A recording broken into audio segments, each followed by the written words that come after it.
Boa tarde. Nós vamos fazer o estudo hoje e escolhemos o tema para a nossa reflexão, buscando os apontamentos feitos pelo Honório em Apocalipse, que está em 1:8 e que fala: o Apocalipse foi elaborado em face das igrejas. E graças e paz seja convosco, da parte de Jesus e aquele que nos ama e em seu sangue nos lavou dos nossos pecados. Em seu sangue nos lavou dos nossos pecados. Que sangue é esse que vocês estão achando que está circulando aqui? É o sangue da cruz? Ou é o sangue da encarnação dele? Então vamos ter em conta isto. Quando se fala em sangue, isso aí tem que ser resolvido no sangue. É quando não tem solução senão pela reencarnação. Notaram? Então tem muitos casos na nossa família que estão sendo lavados as sujidades de nossa alma no sangue do sacrifício daquele grupo encarnado ali. São questões relacionadas com a encarnação. Então, quem está achando que Jesus veio num corpo fluídico, devem pensar um pouquinho. Eu não vou dizer que seja ou que não seja, vou deixar a critério de cada um. Porque pela vinda dele, ele entrou diretamente a curto, médio e longo prazo no coração de cada um de nós, na limpeza consciente dos erros. Por quê? Porque a justiça, ela opera assim. Como é que funciona a justiça sem lavagem como a do Cristo? Porque o Cristo trouxe uma reta justiça, não é isso? Tanto que ele começou a missão dele, chegando ao mundo debaixo da tutela de um decreto de César. E saiu da parte de César Augusto, um decreto mandando que cada um procurasse a sua cidade, não foi isso? Maria estava grávida. Podia ter falado assim, não sei se tinha testado naquela época, tinha? A gente suou para andar no lombo do burro, mas não, saiu e foi cumprir a lei, certo? Ou seja, todo o trabalho dele foi em cima da lei. E devido ao tributo a César, dai a César o que é de César e a Deus o que é de Deus. Não é isso? Queriam que se isentasse de pagar tributos. Tem N partes no Evangelho que define a segurança dele dentro desses contingentes legais. Então, o que ocorre? Nós vamos notar que, sem dúvida, a vinda dele trabalhou em cima de um processo de encarnação. E esta encarnação é que deu condições de ele fazendo-se, no princípio era o verbo, vinha só de lá e o verbo se fez carne e entrou na pauta do sangue. Ao apreciarmos a segurança doutrinária em que o Honório se embasou na vida toda dele, vamos perceber que ele trabalha a questão do sangue, que foi citado no Apocalipse de João e cuja compreensão do texto, o benfeitor vai traduzir o sangue como a própria imersão na carne, a proposta encarnatória do Mestre para ensinar-nos o trajeto lúcido, apoiado nas assertivas regida regidas pelos ditames do Pai e da lei divina e humana. Uma reta justiça e um divino amor, como bem expressou Honório.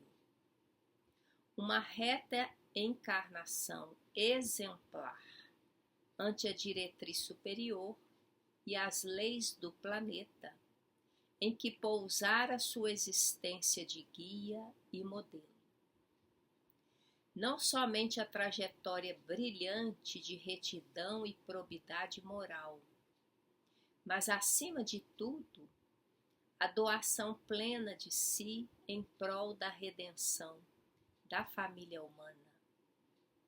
O sangue derramado, que não é o sangue derramado na cruz simplesmente, mas as energias vitais de toda uma existência, as emanações emocionais, morais e amorosas, os sacrifícios erguidos para despertar e apontar os verdadeiros valores da sua vida pura, projetados no solo da terra para os milênios.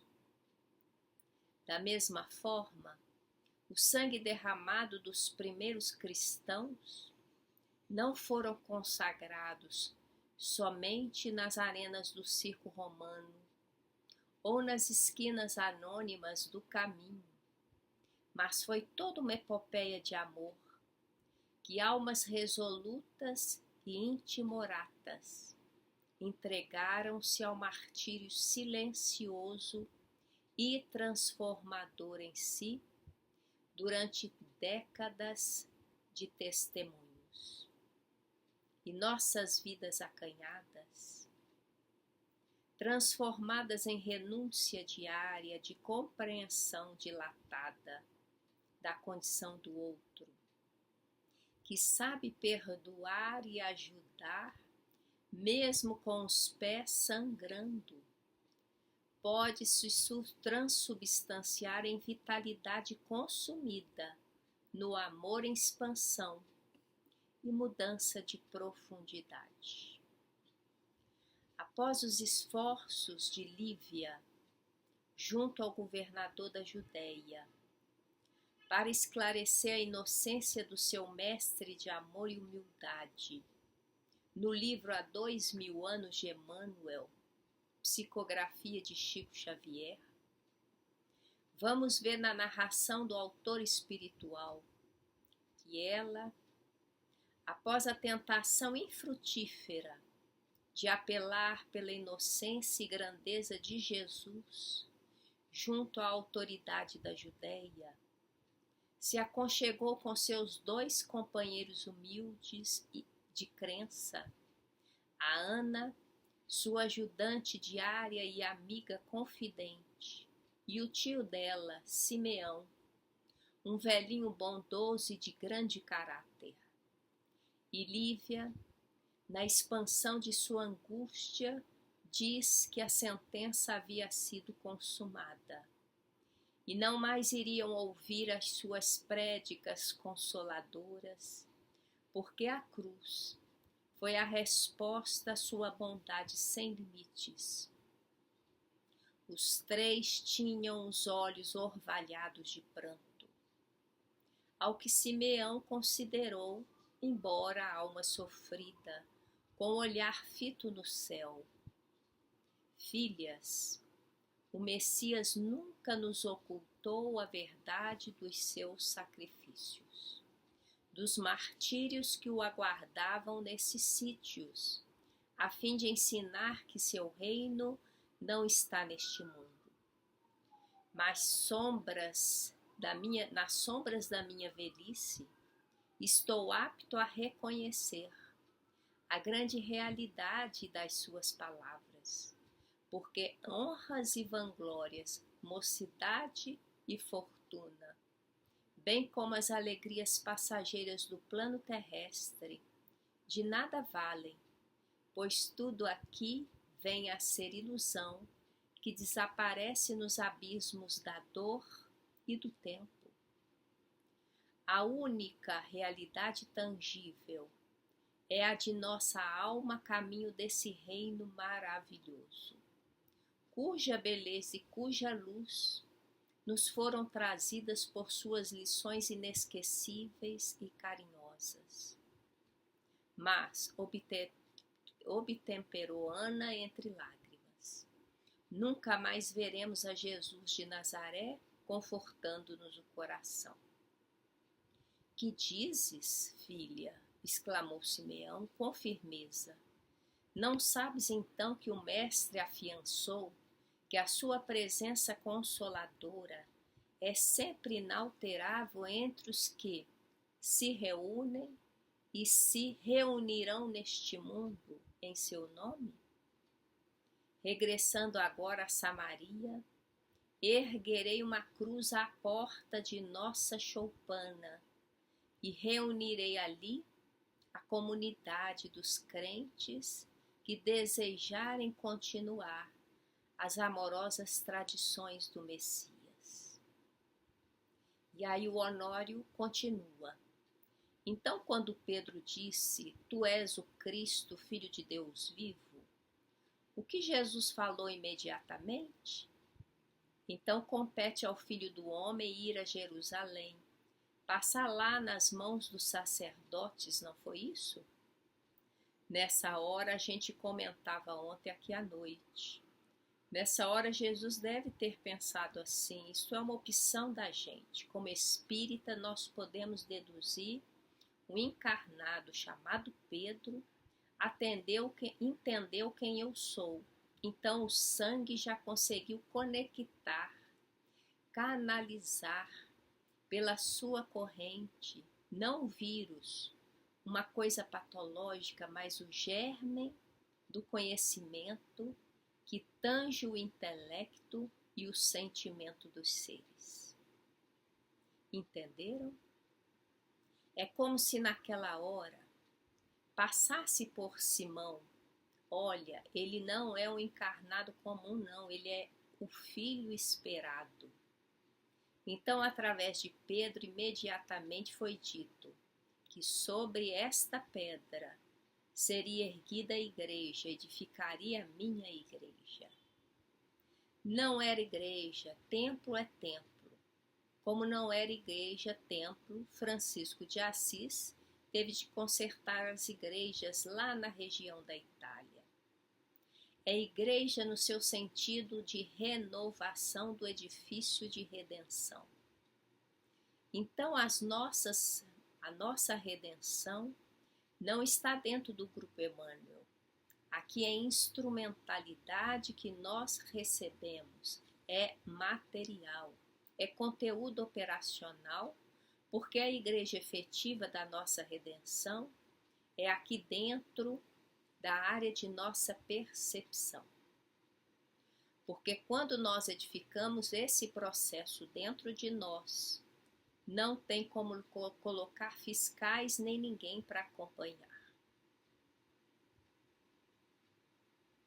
Aqui o Honório vai trabalhar a posição mental de Pedro quando respondeu ao mestre sobre o que o grupo dos apóstolos compreendiam ser o Filho do Homem, ou a percepção deles sobre Jesus. E a resposta preciosa e de alta significação espiritual, tu és o Cristo, o Filho de Deus vivo. É espantoso que a mente de Pedro alcançou perante as faixas vibracionais para responder essa síntese evolutiva. Cristo revela o reflexo de Deus em todas as criaturas, de acordo com Emmanuel, ou a conexão entre a proposta do Pai e a execução fidedigna que o Filho pode expressar refletindo-o. E a condição crística de Jesus e o Pai era de uma grandeza incomensurável. Por isso ele era o Cristo. Ele declarou, eu e o Pai somos um. Sincronia pura. Jesus logo considerou: bem-aventurado és tu, Simão Bar-Jonas, porque não for o sangue e a carne quem tu revelou, mas meu Pai que está nos céus. Aqui, a reencarnação, o corpo de carne, o sangue aqui trabalhado, ganhou uma abertura maior naquela hora, que, como disse o Honório, houve uma conexão, fruto do germen do conhecimento que tange o intelecto e o sentimento. É a sintonia refinada do espelho da mente bem ajustado, com o espírito maior que vige em toda parte. Sobre essa pedra edificarei a minha igreja. A igreja aqui mencionada pelo Cristo não é a de alvenaria ou o templo de pedra, mas a instalada na acústica da alma, na percepção edificada em uma postura correta, dadivosa e íntegra com a lei. Depois de voltar ao lar e aguardar o esposo de retorno da reunião com as autoridades que definiu os últimos momentos da vida de Jesus, eis que Lívia, após orar e meditar longamente, enxergara de sua fé concentrada e alma luminosa, pela sua retina espiritual, que a grande cruz do Calvário estava cercada de luzes numerosas. A criatura que alcançou a grandeza de alma não está cativa à carne. A materialidade da vida humana não obscurece sua clareza perceptiva. Ela então percebeu que, em meio à tempestade que se anunciava e os impropérios que eram lançados por vozes acusadoras, ela pôde ver que se havia rasgado um longo caminho entre o céu e a terra. E como narrado pelo autor da obra, por onde desciam ao Gólgota legiões de seres graciosos e alados, concentrando-se aos milhares ao redor do madeiro, pareciam transformar a cruz do Mestre em fonte de claridades perenes e radiosas. Em dado instante, seu espírito sentiu-se banhado de consolação indefinível, como se estivesse empolgada pela maior emoção de sua vida.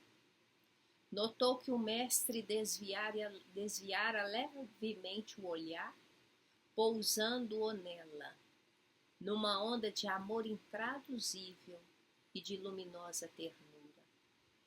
Aqueles olhos serenos e misericordiosos, nos tormentos extremos da agonia, pareciam dizer-lhe: filha, aguarda as claridades eternas do meu reino, porque na terra é assim que todos nós deveremos morrer. Desejava responder às exortações suaves do Messias, mas seu coração estava sufocado numa onda de radiosa espiritualidade. Todavia, no íntimo, afirmou, como se estivesse falando para si mesma: sim, é desse modo que deveremos morrer.